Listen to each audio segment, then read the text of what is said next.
Boa tarde a todos e a todas que estão aqui. Jesus partilhava e multiplicava pão, né? E agora nós temos que partilhar e multiplicar o tempo aqui. Então, eu vou tentar ir direto ao assunto aqui, porque esse assunto é gravíssimo e seríssimo. Então, eu sou Frei Gilvan Luiz Moreira, da Comissão Pastoral da Terra. Neste contexto dramático de superexploração do sistema capitalista, máquina de moer vidas, e no meio da mais letal pandemia dos últimos 100 anos, a da Covid-19, para atender aos interesses do grande capital da mineradora Vale, o governador de Minas Gerais, Romeu Zema, anunciou recentemente o projeto de construir o terceiro rodoanel em Belo Horizonte e região metropolitana. Belo Horizonte já tem 2, a Avenida do Contorno e o anel rodoviário. Anel rodoviário que está com 7 mil famílias em 39 ocupações ao lado desta autoestrada, com cerca de 6 milhões de pessoas, não é mais apenas 5 milhões nas 34 cidades, não. BH e as 34 cidades que conformam sua região metropolitana constitui a terceira maior aglomeração urbana do país, representando em torno de 40% da economia e 25% da população do estado de Minas Gerais. Se for construído, o rodoanel será, na prática, rodominério, para a mineradora Vale S.A. e outras mineradoras ampliarem mineração em Belo Horizonte, região metropolitana. E poderá estrangular o abastecimento público de água em Belo Horizonte, região metropolitana, pois passaremos da crise hídrica já grave ao colapso e exaustão hídrica para 6 milhões de pessoas. A previsão é que o rodoanel tenha mais de 100 quilômetros, pista dupla, autoestrada de primeiro mundo, será a rodovia da morte, com 4 alças, norte, sul, oeste e sudeste. O governo de Minas investirá 4,5 bilhões de reais, dinheiro oriundo da Vale S.A., mediante o acordão do governo Zema com a mineradora, ignorando a dor e os direitos das comunidades atingidas na bacia do Rio Paropeba pelo crime e tragédia da Vale a partir de Brumadinho. Prevê-se 5 anos de obras para construí-lo mediante concessão para uma grande empresa via parceria público-privada. Concessão para construir, implantar, operar, manter durante 60 ou 90 anos. 30 mais 30 mais 30. Serão desapropriados terrenos e imóveis em uma faixa de 170 a 400 metros de largura, mais ou menos, em uma extensão de mais de 100 quilômetros. Serão milhares de desapropriações, que serão paulatinas, uma alça de cada vez. A primeira desapropriação será em 2023, ou seja, após as eleições de 2022. Deputado Rogério Correia, projeto eleitoreiro para tentar evitar o adensamento populacional ao lado, o rodoanel terá acessos reduzidos, só de 8 em 8 quilômetros, ou seja, na prática, o rodoanel, rodominério, será uma muralha da China com mais de 100 quilômetros de extensão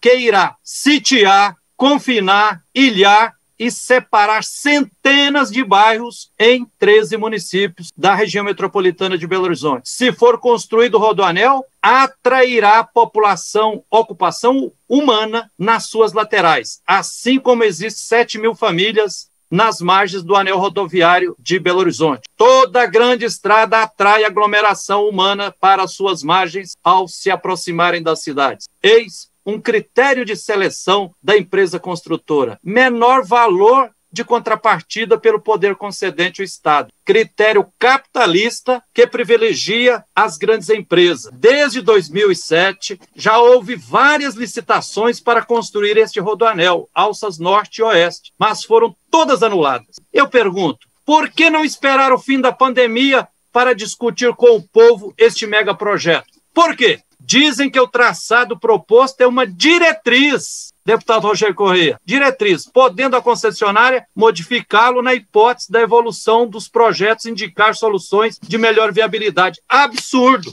A empresa construtora poderá definir o trajeto onde passar, o que afetar ou não. Isso é liberdade total para os interesses do grande capital. Está previsto que o rodoanel, o rodominério, não será uma autoestrada pública, mas privada, pois com preço quilométrico de pedágio por câmeras, 35 centavos por quilômetro. Ou seja, para percorrer os mais de 100 quilômetros de rodoanel, um automóvel pagará mais de R$ 35 de pedágio. Futuramente esse valor provavelmente aumentará. Dizem que terá menos 10% de emissão de CO2. Mentira!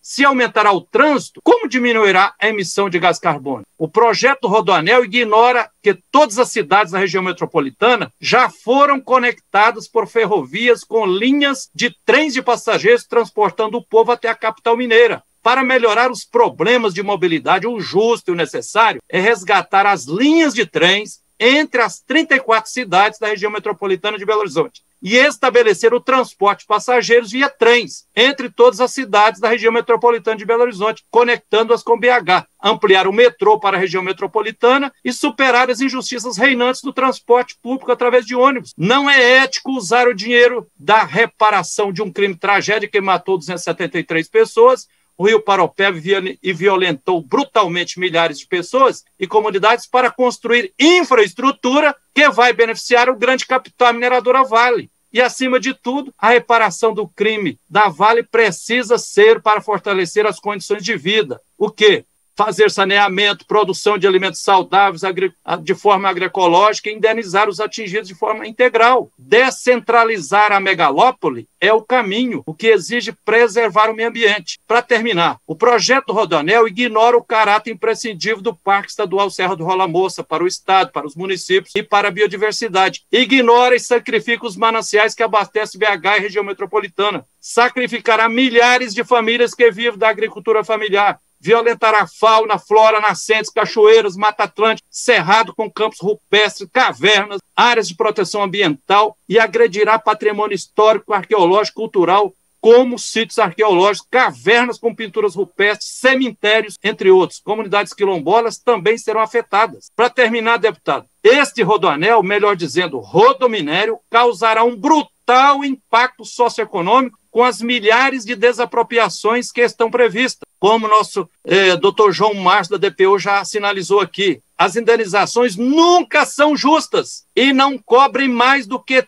30% ou 40% do valor do imóvel. Como a maioria das propriedades não tem escritura nem registro, o valor da indenização se torna muito menor. Milhares de famílias terão suas casas demolidas. A especulação imobiliária e o preço dos aluguéis aumentarão muito e a injustiça social crescerá. Alertamos também que ninguém tem o direito de cair na cilada de defender apenas o meu quintal, minha serra, meu condomínio. O território e o ecossistema está todo interligado. Qualquer afetação atingirá todo mundo de alguma forma. Não podemos também acreditar em ONG que anda com mineradoras há mais de 20 anos e apresenta projeto alternativo como se fosse menos pior. Nenhum traçado, nenhum trajeto pode ser tolerado. Todo e qualquer traçado será brutalmente devastador sob todos os aspectos. Termino assim. O projeto do Rodoanel é obra faraônica, autoritária, eleitoreira, ecocida, hidrocida, cavalo de Troia. Até o prefeito de Betim disse num artigo, é cavalo de Troia. Por isso, o projeto do rodominério exige rechaço, repúdio veemente de toda a sociedade. Ele não pode nem ser iniciado. Exigimos posição contundente do Ministério Público Estadual e Federal, das defensorias, contra esse rodoanel, rodominério, dragão do apocalipse, rodovia da morte. Que a luz e a força divina nos fortaleça nessa luta justa e necessária. Obrigado pela atenção e rodoanel, rodominério, não, nunca, nunca. Preservação ambiental e respeito ao povo e às tradições culturais, sim. A quem serve? Serve aos interesses do grande capital. Essa é obra que ela deve ser colocada na gaveta de novo. Obrigado, deputado Rogério Corrêa. Desculpe aí ter passado um pouquinho o tempo. Obrigado, Frei Gilvander. Eu não cortei o tempo do Frei Gilvander por vários motivos, né? Porque, primeiro, ele pediu a reunião, segundo, que ele está colocando os pingos nos is, e terceiro, que eu não vou ficar mal com Deus cortar a palavra do